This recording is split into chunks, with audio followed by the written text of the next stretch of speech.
Y is the India growth slowing? India का growth rate slow क्यों हो रहा है? इससे रिलेटेड कुछ पॉइंट्स हम यहाँ पर डिस्कस करेंगे। जीएस पेपर 3 के लिए बहुत इंपॉर्टेंट आर्टिकल हो सकता है। High news, India's real GDP growth rate for 2024-25 is forecasted to drop to 6.4% as compared with 8.2% in 2023-24। India का जीडीपी ग्रोथ रेट 2024-25 यानी इस ईयर के लिए 6.4% फोरकास्ट किया गया है, जबकि लास्ट ईयर इंडिया का जो जीडीपी ग्रोथ रेट रहा था वो 8.2% रहा था। This estimate is below the 6.5% to 7% range projected in the Economic Survey of July 2024। जुलाई 2024 के इकोनॉमिक सर्वे में एक प्रोजेक्ट किया गया था कि इस ईयर का जीडीपी ग्रोथ रेट 6.5 से 7% के रेंज में रहेगा।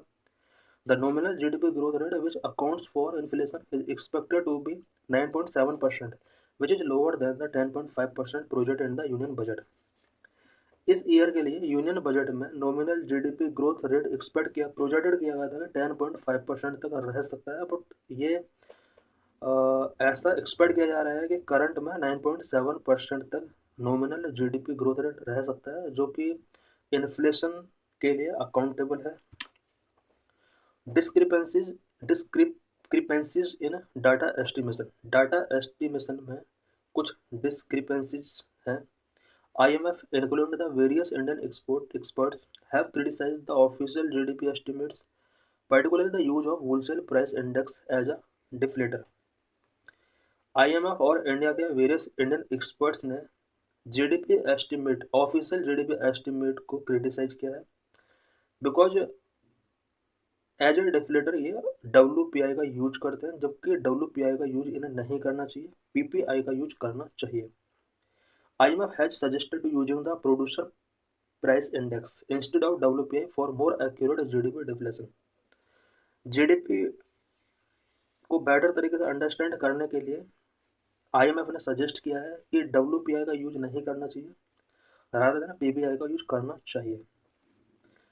बिकॉज इंडिया के अंदर जिस तरह से ग्रोथ रेट इतना हाई शो हो रहा है वो WPI की वजह से, जबकि PPI के बेस पर अगर एस्टिमेट किया जाएगा तो ग्रोथ रेट जो रहेगा वो एक्चुअल ग्रोथ रेट रहेगा।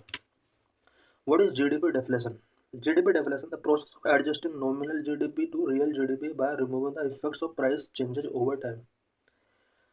नॉमिनल जीडीपी का जब रियल जीडीपी के साथ एडजस्टिंग किया जाता है, बिकॉज यहाँ पर ओवर द टाइम जो प्राइस चेंज होता है उसको रिमूव कर दिया जाता है, और ये जो प्राइस चेंज जो होता है इसको नॉमिनल जीडीपी में इंक्लूड किया जाता है, जबकि रियल जीडीपी में जो प्राइस चेंजेस होते हैं उनको इंक्लूड नहीं किया जाता है।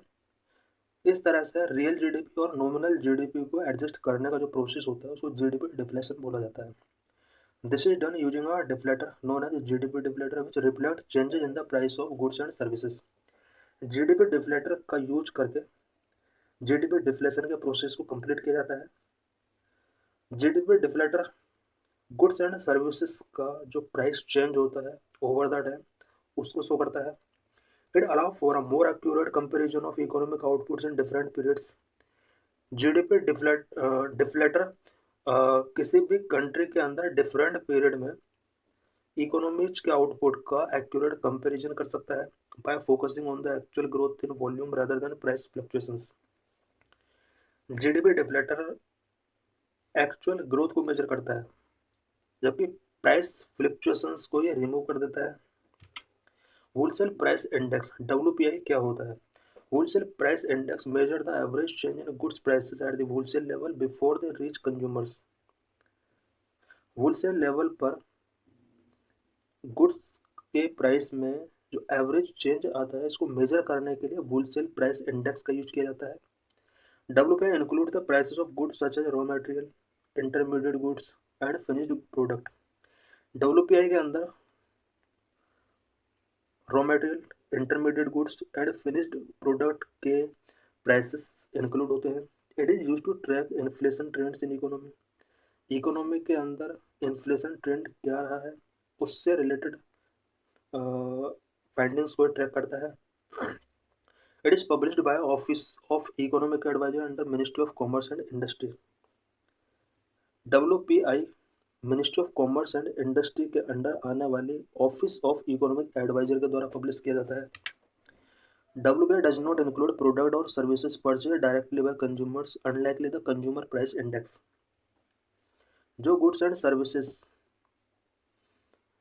डायरेक्टली कंज्यूमर के द्वारा परचेज की जाती है, WPI उन प्रोडक्ट्स को इंक्लूड नहीं करता है, जबकि कंज्यूमर प्राइस इंडेक्स में वो गुड्स इंक्लूड किए जाते हैं जो डायरेक्टली कंज्यूमर के द्वारा परचेज किए जाते हैं।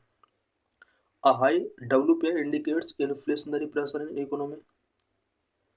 अगर WPI हाई है तो इसका मीनिंग ये होगा कि इकोनॉमी पर इन्फ्लेशनरी प्रेशर है।